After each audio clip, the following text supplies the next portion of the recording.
Hello friend, আপনারা সব কেমন আছেন? তো আশা করি সবাই ভালো আছেন। তো আজ রাত্রে আমরা চলে এসেছিলাম ক্যাফে।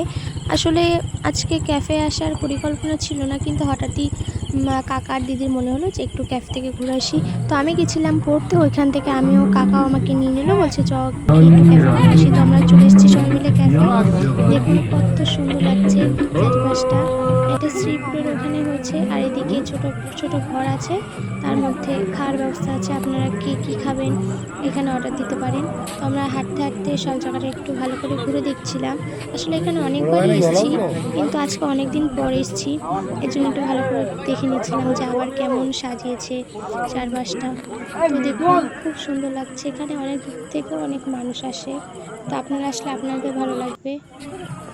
তো আমরা এই যে ভাই, আমি, দিদি আর একটা বোনও ছিল, দেখছিলাম। তো ওইদিকে আমার দিদি পোজ দিচ্ছিলো, বলছে আমার একটা ফটো তুলে দে, কিন্তু কাকা আমরা এদিকে ভিডিও করছিলাম, দিদি একটু রেগে গেছিলো, বলছে রে তো আমার ফটোই তুলছে না। তো এই যে আমাদের ভাই, তো আমরা বসে গেছি খেতে। কি অর্ডার দেবো সেটাই ভাবছিলাম। তো আমরা এই যে আমাদের চা চলে আসলো, তো আমরা সবাই নিয়ে নিলাম এক এক করে চা। আর দেখুন আমার ভাইও দেখছে যে কখন খাবো। তো আমাদের চা খাওয়া হয়ে গেছে। এবার আমরা চিকেন চা অর্ডার করে নিলাম। আসলে আমার দিদি এক চাও খায় না, এর জন্য আমরা চিকেন চা অর্ডার করলাম। তো এদিকে দিদি খাচ্ছে, দেখুন আমিও নিয়ে নিয়েছি আমারটা।